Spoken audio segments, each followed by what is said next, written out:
course, one of the things we do in trig is solve trig equations. But now, let's look at solving trig equations, but using radians. So we have ones like this, fairly straightforward ones. 2 sine x is equal to minus root 3. Now we have to pay very close attention to the domain of the answer. If they specify radians, then your answer is in radians. If they had said between 0 and 360 degrees, then our answer would be in degrees. Always match what the question is asking. So our one, we're in, which quadrant's that? Sine's negative, 3rd and 4th quadrants. So the acute angle would be pi on 3. So we end up with, instead of 180 plus, it's now going to be pi plus. And instead of 360 minus, it's now 2 pi minus. And so we have 4 pi on 3 and 5 pi on 3 as our answers.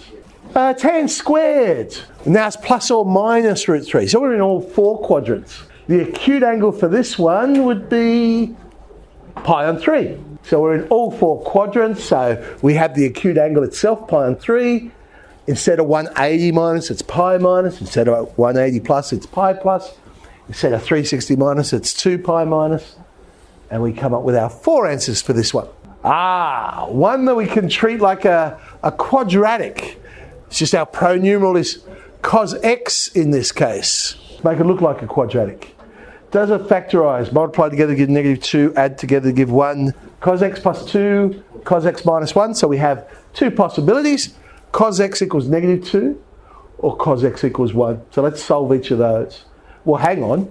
Cos x equals negative 2. We can't solve that one, can we? Because remember, cos only goes between minus 1 and 1. So the first one's got no solutions whatsoever. The second one, cos x equals 1, well, that's now our boundary values.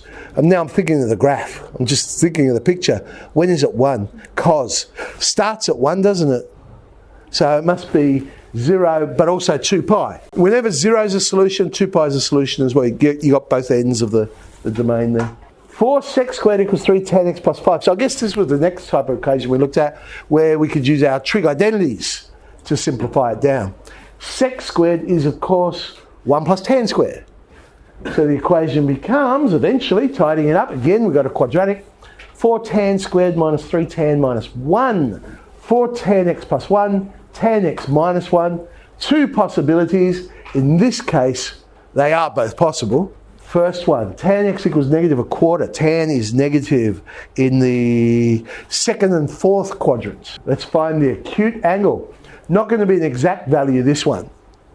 This is where we now have to be careful. Make sure your calculator is in radians. Very often it's in degrees because it just tends to be left in degrees a lot of time.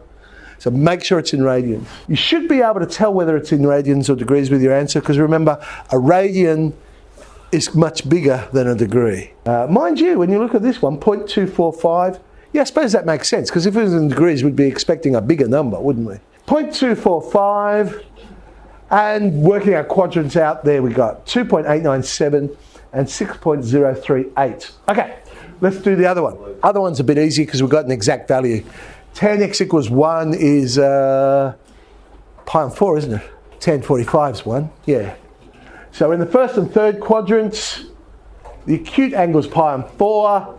Don't leave your answer like this. It's not for whoever's looking at your solution to pull it all together. That's your job. You answer the question that's being asked.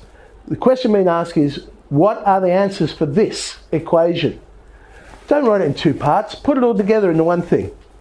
I like to put them in numerical order, but pi on 4, then 2.897 would come next, then 5 pi on 4, and finally 6.038. It's only one extra line, but it just makes your actual solution look so much better. Oh, sine 2x is 1 on root 2. But x is going between 0 and 2 pi, so that means I'm actually looking for answers for 2x. Because before I can find x, I've got to find 2x.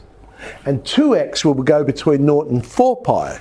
So we'll go around the circle twice. Okay, 1 on root 2, that is an exact value as well, isn't it? Yes. That's also 45 degrees. Pi on 4. I've only gone around the circle once at this stage. Pi on 4, 3 pi on 4. Go around again. So add 2 pi to both answers. And we get 9 pi on 4, 11 pi on 4. But that's 2x. That's not what they want. They want x. Now we divide everything by 2. We get 4 answers. They're all in between 0 and 2 pi, which is what they wanted. Okay, so we'll add a few trig equations to go and do.